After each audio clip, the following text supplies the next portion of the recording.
Very good evening to you. I'm Lisa Broom with the CBC Evening News, and we apologize for the late start due to technical difficulties. Former Governor General Sir Clifford Husbands will be given a state funeral. Prime Minister Fendel Stewart made the announcement in the lower house this morning. Lisa Lord reports. The state funeral for the late Governor General Sir Clifford Husbands will be held on Friday, November 3rd at 10 o'clock at the St. Lucie Parish Church. Sir Clifford was the longest serving Governor General of Barbados and passed on the 11th of this month. And ever since then, discussions have been taking place between the Cabinet Office and his relatives with a view to the planning of a state funeral in accordance with the traditions which have become solidly established in Barbados for heads of state and heads of government who are called to higher service in this country. Prime Minister Stewart says over the coming days, more details will be revealed. In the fullness of time, of course, this Honourable House will be given a chance to reflect on his life, and over the next few days, decisions will be taken as to where condolence books will be placed and, of course, other issues in relation to the planning of the state funeral. Whenever these issues arise, it is customary to designate a minister to be responsible for the planning of the funeral, and I have designated the minister with responsibility for labor and social security and human resource development, Dr. the Honorable Esteban Saku, who sits in the other place. Sir Clifford served as Governor General of Barbados from 1996 until 2011 when he retired. Lisa Lord, CBC News. It will cost the government just under $1.9 million more to complete the payments for the St. John Polyclinic.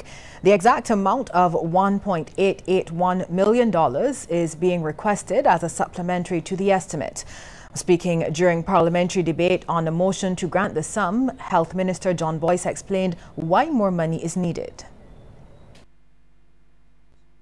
The last time we came here, it was clearly pointed out when I spoke that the submission to the Ministry of Finance was in the order of $4.3 million or $4.4 million, but that the Ministry of Finance could then only guarantee $2.5 million for payment for the project. So obviously, and I would have said this too, we would have had to come back to the chamber for the remainder.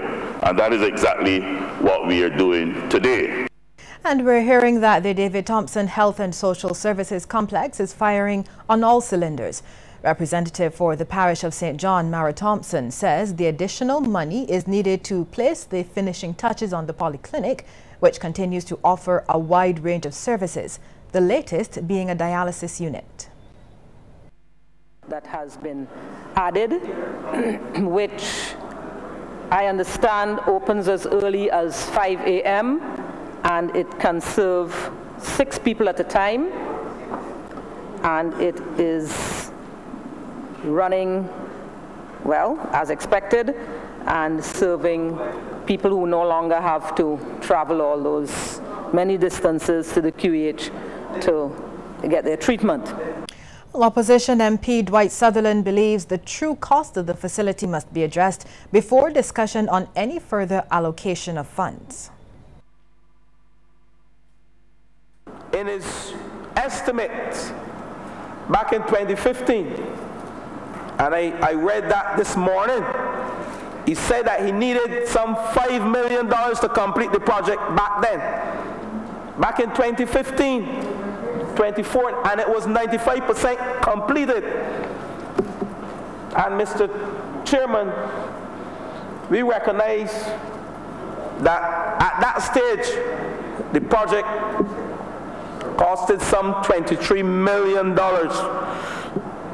So I am waiting for the honorable member in his wrap-up to tell this chamber the true cost of the St. John Polyclinic project. Housing Minister Dennis Kelman, in his support for the supplementary, says at least the DLP had the foresight to complete the project.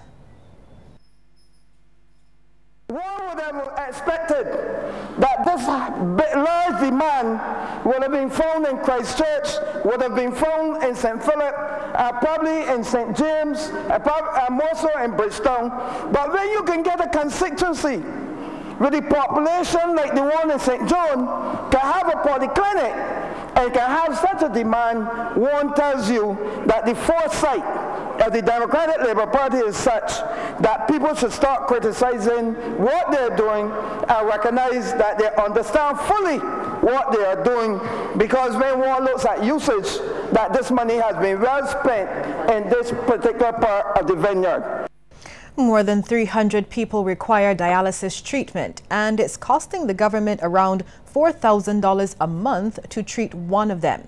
It's a situation which Member of Parliament for St. James South, Donville Innes, says cannot be sustained. And he says it's for reasons like that the government must focus heavily on preventative care. And this is why he doesn't understand why people are so upset about a gym at the David Thompson Health and Services Complex.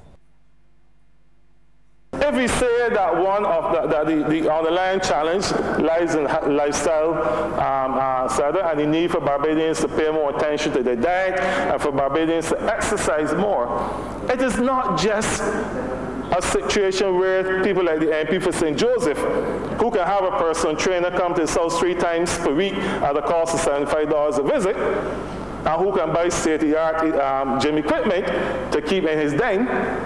It must also be available to the average working-class Barbadian, whether they're in St. John, St. Philip, or wherever, to have access to facilities where they can exercise. Health Minister John Boyce is being asked to investigate a charge that surgeries for people with life-threatening illnesses are being postponed at the Queen Elizabeth Hospital. St. Michael's Southeast MP Santia Bradshaw is the one calling for the probe. People across Barbados stop me and complain about the fact that even at the QEH now, you have a situation where surgeries are being put off. People who have life-threatening illnesses, sometimes they cannot afford, because of the economic climate, to be able to have finance, to be able to go to private care institutions. And they have turned to the Queen Elizabeth Hospital, which has traditionally been able to service those persons in order to be able to get the necessary care. The resolution was passed when the House resumed just after lunch. In other news now, Barbados now has at its disposal a set of guidelines that will lead to the long-term reduction in the backlog of sexual offences cases. The model guidelines for sexual offences cases in the Caribbean region were presented to a number of key players. These included the Probation Department, the Bar Association, along with Chief Justice Sir Marston Gibson, and a sexual assault survivor. Barbados is the first country in the region to launch the guidelines. They're expected to facilitate greater coordination among the justice sector and reduce victimization of complainants and witnesses. The deficiencies were identified in a 2016 baseline study commissioned by the Judicial Reform and Institutional Strengthening Jurist Project and undertaken by UN Women. Now, Chief Justice Sir Marston Gibson, in welcoming the guidelines, says the length of time sexual offences cases take has always been an issue. What we're discovering is that a lot of those victims say no. They say no. I am not putting myself back through that again. I am not going to get on a witness stand to be asked all of the very intimate and sometimes embarrassing questions that can be asked during a sexual offense trial. So what ends up happening is that this victim loses her rights.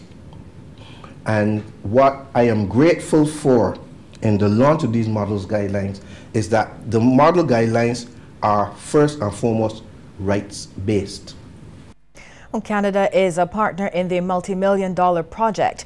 High Commissioner to Barbados Marie Legault says the guidelines are not only timely, but a step in the right direction. This model guidelines represents a concrete example of a concrete step in the right direction to improve the situation.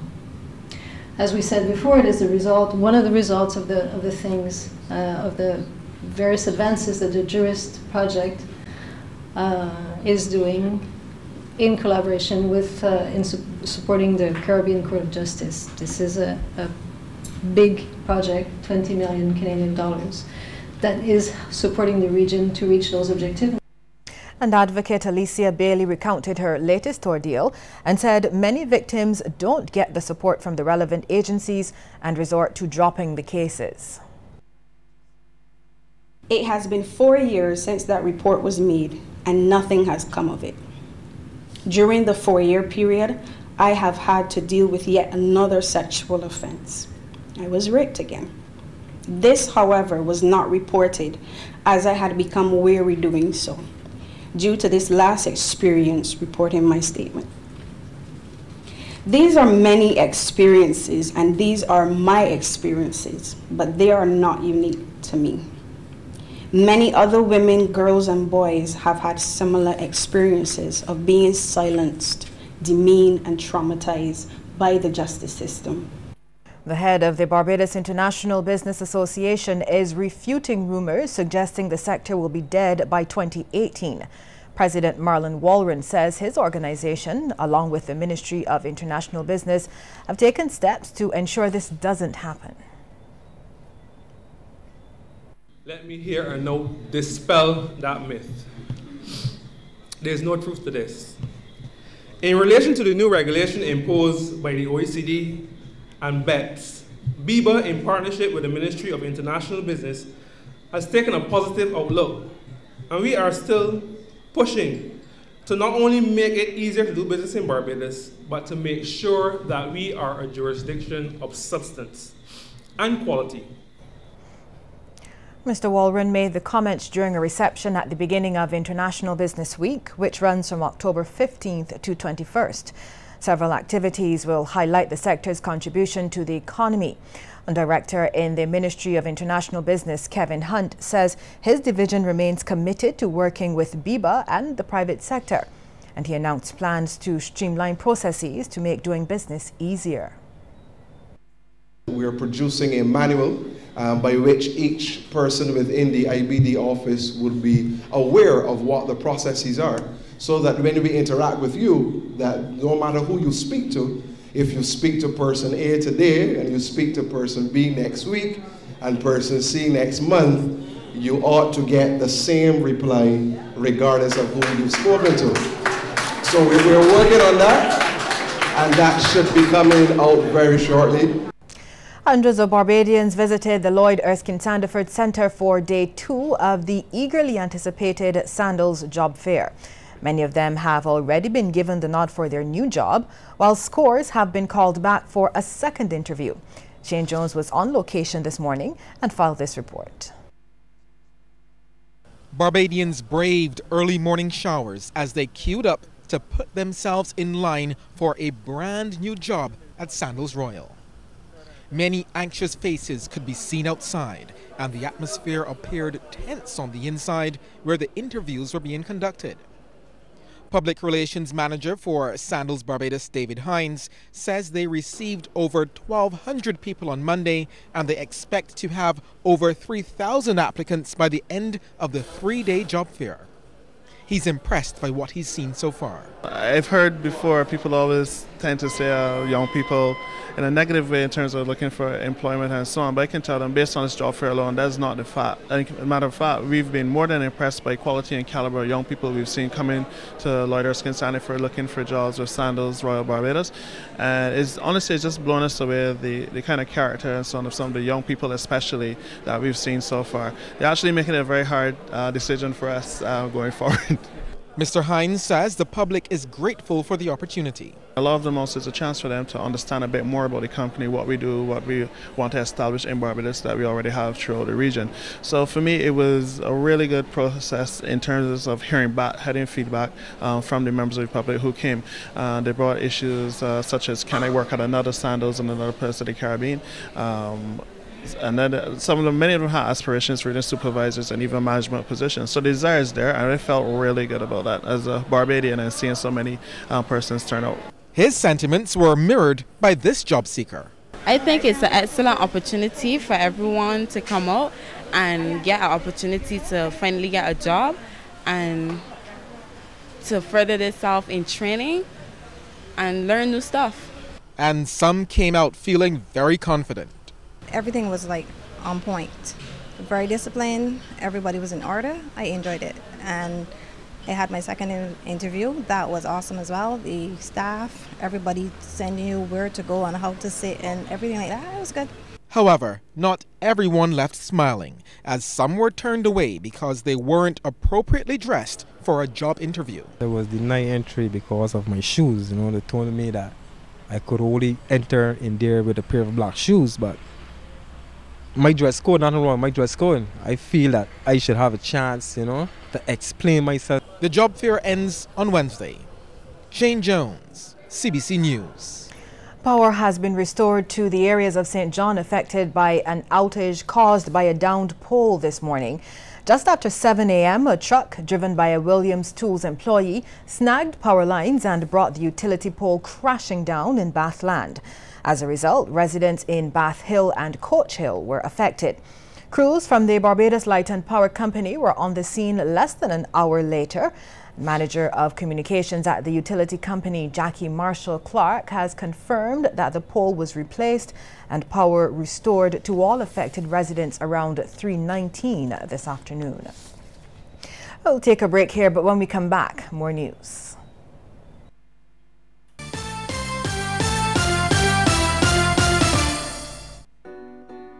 It started with my love for making things.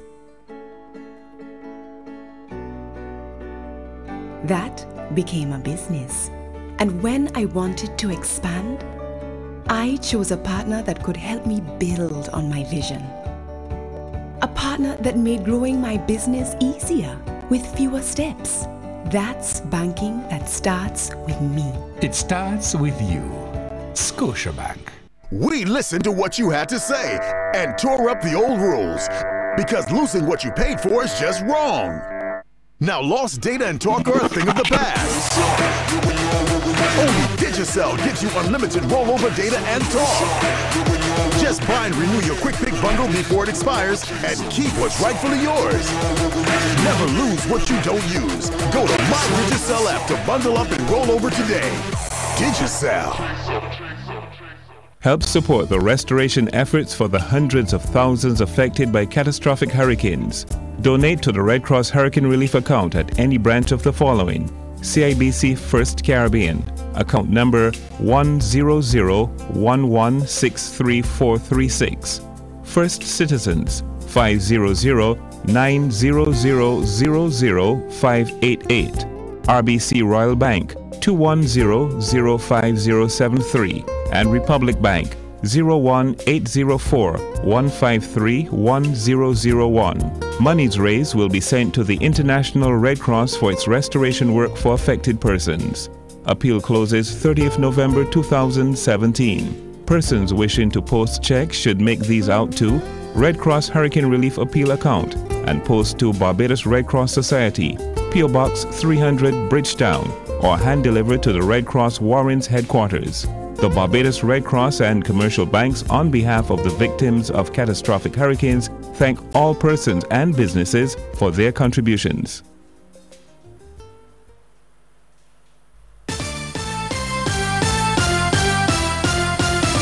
"24 students from sixth form schools and tertiary institutions are on 1 week of training to learn about life in the world of work. They're taking part in the Classroom to Boardroom, or C2B program, which is now in its 7th year. It's put on by the Barbados Entrepreneurship Foundation, the Rotary Club of Barbados South, and this year's sponsor, Yellow.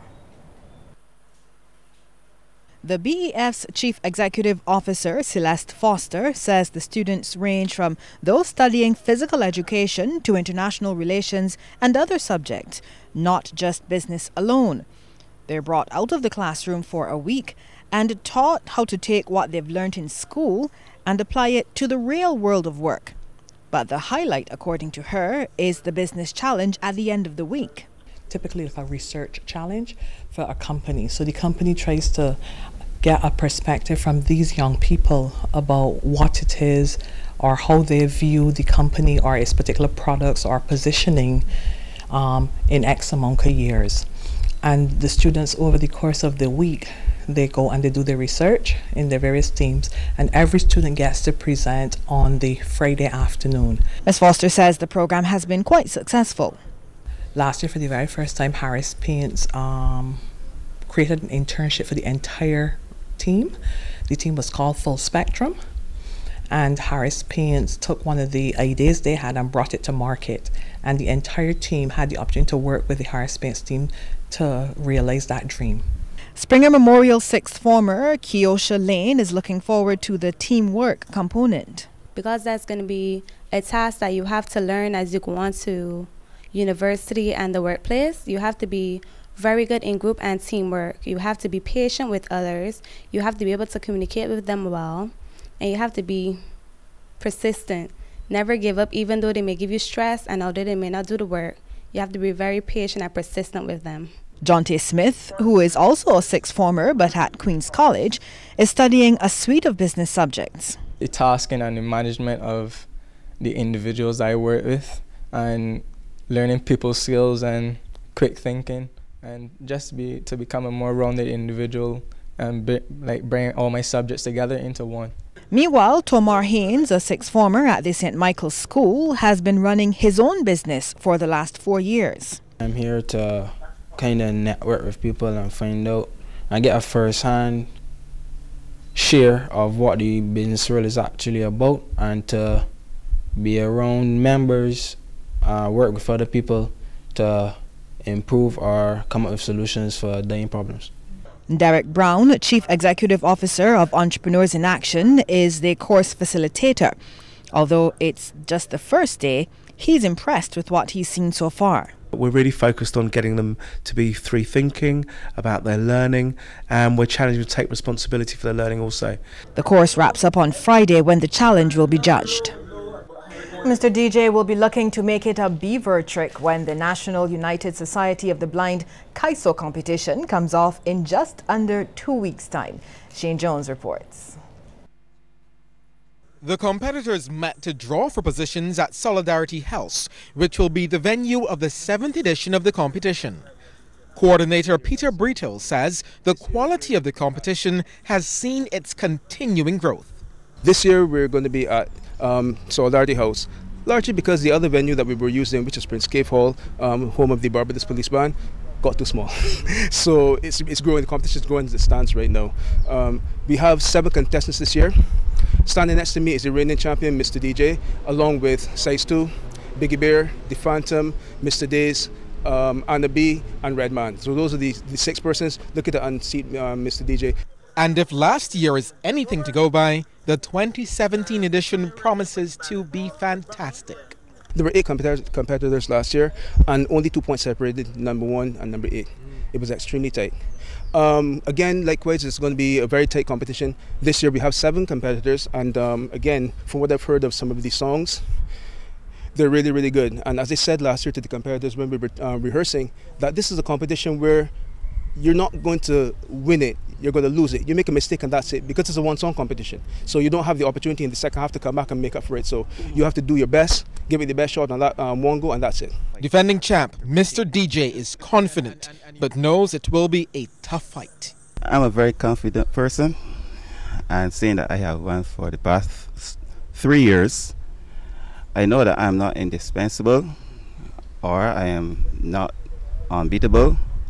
But like everybody else is fighting for the top position, and I will fight hard to retain it. The competition comes off on October 28th. Shane Jones, CBC News. The parish of St. Joseph will soon be home to Barbados' first reading park. The initiative, which is spearheaded by the Parish Independence Committee, is expected to be completed by the end of the week. Sharika Griffith tells us more. You've heard of amusement parks, play parks, and even dog parks, but have you ever heard of a reading park? Well, that's exactly what will occupy this space in St. Elizabeth St. Joseph once work is completed. Parish Ambassador Kishana Leacock says the theme of this year's project is Read, St. Joseph, an Open Book, where READ is an acronym for Rejuvenating Education for the Advancement of Development. The project would have the information of St. Joseph in it, where children can go in and read the information of St. Joseph, and then it will also be used as an activity for the children to go outside and read instead of being in the classroom all the time. During a ceremony at the St. Elizabeth Primary School, Kishana and her partner Francois Carrington presented a plaque to Principal Maria Ben, which is to be erected in the park. Ms. Ben says she's pleased that the school is a part of the initiative, as she believes it will benefit the 90 students enrolled there and increase parent and community support. The park, which sits just outside the school, will also be made available outside of school hours, so members of the community can access it. Educator and consultant with the Ministry of Education Dennis Holder believes it will create an atmosphere where children and adults can share their experiences. I believe that the day will come when I will probably see students and children assemble in that park. And then there is an adult who is reading to them. Or some evening after school, or maybe a Saturday morning. That's what I envision happening in that park. I imagine seeing children playing games that are meaningful and games that they can actually benefit from right in that park. Education officer in the Ministry of Education, Janelle Little, told the children reading can give them superpowers, including the ability to travel to places without leaving their homes. Even though these places were make-believe, and some of these things happen in different islands, different countries, did you leave home? Did you even leave your seat? No. You travel there in your mind. So that's the superpower of reading. You can travel the world. You can even travel to places that don't exist in your mind. During the ceremony, the children were also treated to a puppet show by the Parish Independence Committee. Sharika Griffith, Cbc News. A former editor at The Advocate and editorial consultant with the Nation newspaper, Robert Best, has died. Mr. Best, whose career in journalism spanned more than half a century, was also a former tutor at in the mass communication program at the Barbados Community College. He was responsible for the career development of many of Barbados' well-known journalists, past and present, both at The Advocate and The Nation. The veteran journalist died at his home. He was 83 years old. He leaves to mourn his wife of 54 years, Margaret, and 3 children, Roberta, Adrian, and Timothy.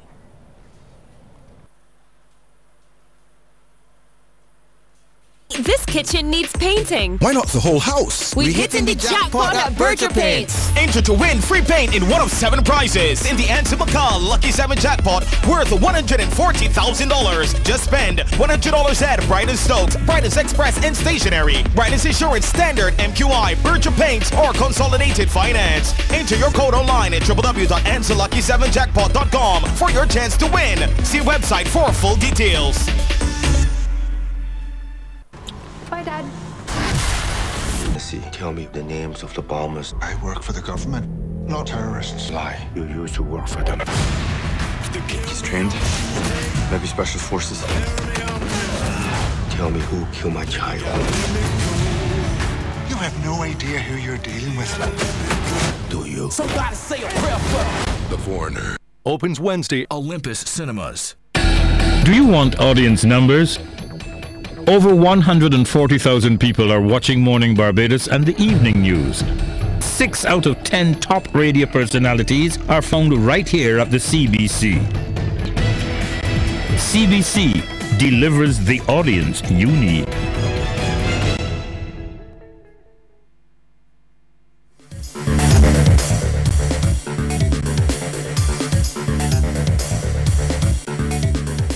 Dominica is working with the World Bank to push a number of its proposed recovery plans in the wake of Hurricane Maria. Prime Minister Roosevelt Skerritt provided an update to the nation after his talks with officials of the International Lending Institution in Washington. The currently proposed package from the World Bank includes an EC $270 million tranche of funding, alongside a further EC $83 million tranche, specifically for disaster-resilient infrastructure. I believe the disaster-resilient tranche will end up closer to EC $150 million after a reassessment of needs is completed within the next month. We agreed that there will be funding for the development of food and energy security. We agreed to additional budgetary funding for general climate resilient programs. Prime Minister Skerritt says he wants to see Dominica return to a state where it is economically viable. And he doesn't want Dominica being too reliant on aid as it recovers and rebuilds after the mammoth Category 5 system.